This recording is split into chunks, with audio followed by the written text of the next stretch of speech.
राधे राधे दोस्तों। राजस्थान के रेगिस्तान की तपती रेत पर वीरता और बलिदान की अनेक कहानियां लिखी गई हैं, परंतु हांडी रानी की कहानी इनमें सबसे अलग, रहस्यमय और रोमांचक है।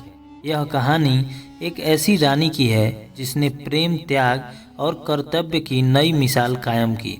इस कहानी की शुरुआत में मेवाड़ के सलूम्बर की भूमि पर एक तेज गति से घुड़सवार भागता हुआ एक संदेश लेकर पहुंचता है। महल के द्वार पर घोड़े की हिनहिनाहट से पहरेदार सतर्क हो जाते हैं। संदेश लाने वाला घबराहट भरी आवाज में कहता है, महाराणा ने युद्ध के लिए बुलावा भेजा है। इस बात को सुनते ही पूरे महल में सनसनी फैल जाती है, क्योंकि यह बुलावा सीधे सलूम्बर के सरदार रतन सिंह के लिए था, जो अपनी वीरता और रण कौशल के लिए प्रसिद्ध थे। परंतु यह बुलावा ऐसे समय में आया था जब सरदार रतन सिंह और उनकी पत्नी हांडी रानी अपने नवविवाहित जीवन का आनंद ले रहे थे। रतन सिंह को संदेश मिलते ही चिंता हो उठी। उन्होंने अपनी तलवार उठा ली, परंतु हृदय में उनके द्वंद्व छिड़ा हुआ था, क्योंकि एक ओर उनकी पत्नी थी जो कुछ ही समय पहले उनके साथ विदा होकर इस महल में आई थी, और दूसरी ओर उनका कर्तव्य जो उन्हें युद्ध के मैदान में पुकार रहा था। और जब हांडी रानी ने उनके चेहरे पर यह चिंता देखी तो उन्होंने धीरे से कहा, स्वामी, यह समय प्रेम और मोह में बंधने का नहीं, बल्कि धरती माता के लिए अपने कर्तव्य को निभाने का है। लेकिन रतन सिंह का हृदय अब भी विचलित था। उन्होंने कहा, रानी, तुम्हें छोड़कर जाना मेरे लिए सबसे कठिन है। तुम्हारी आंखों में आंसू देखकर मेरी तलवार भारी हो जाएगी।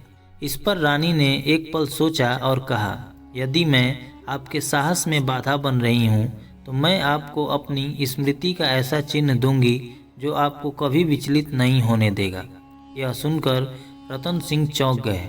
वह समझ नहीं पाए कि रानी क्या कहना चाहती हैं। रानी ने अपने दासियों को बुलाया और कहा, मेरी सबसे प्रिय वस्त्र और गहने ले आओ, और मेरी तलवार भी। यह सुनकर महल में सभी लोग स्तब्ध थे।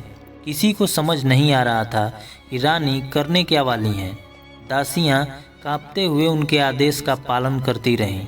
रानी ने अपने पति को अंतिम बार देखा और कहा, स्वामी, मैं चाहती हूँ कि जब आप युद्ध में जाएं तो मेरी स्मृति आपको प्रेरणा दे, लेकिन यह स्मृति साधारण नहीं होगी।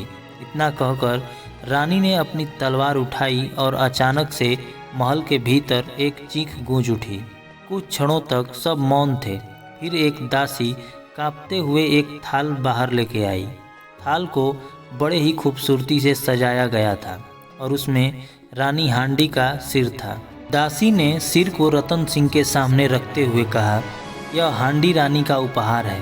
उन्होंने कहा था कि जब यह सिर आपके सामने हो तो आपका साहस अडिग रहेगा और आपका ध्यान कभी विचलित नहीं होगा। रतन सिंह यह देखकर अवाक रह गए। उनके भीतर की पीड़ा और प्रेम ने उन्हें क्रोधित कर दिया। उन्होंने सिर को अपने घोड़े के आगे बांधा और कहा, अब यह सिर मेरी ढाल है। मैं अपने अंतिम श्वास तक युद्ध करूंगा। और फिर रतन सिंह ने युद्ध भूमि में अद्वितीय वीरता का परिचय दिया। उनकी तलवार बिजली की तरह चमक रही थी और दुश्मनों को हराते हुए उन्होंने मेवाड़ की भूमि की रक्षा की। और युद्ध के अंत में जब रतन सिंह महल लौटे तो उनकी आंखें आंसुओं से भरी हुई थी। हांडी रानी का बलिदान उन्हें हर पल याद आ रहा था। उन्होंने उस स्थान पर स्मारक बनवाया जहां रानी ने अपना बलिदान दिया था। कहते हैं कि उस स्मारक के पास आज भी रात में हांडी रानी की वीरता की गाथाएं सुनाई देती हैं। हांडी रानी की यह कहानी न केवल राजपूत वीरता का प्रतीक है, बल्कि यह हमें सिखाती है कि प्रेम और कर्तव्य में सबसे बड़ा स्थान कर्तव्य का होता है। यह हांडी रानी का बलिदान राजस्थान की भूमि पर आज भी प्रेरणा का स्रोत बना हुआ है।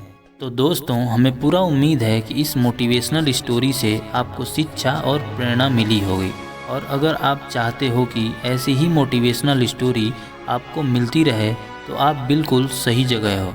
बस आप हमारे YouTube चैनल को सब्सक्राइब कर लें और कमेंट में अपनी राय ज़रूर दें। अपना कीमती समय देने के लिए दिल से धन्यवाद। राधे राधे।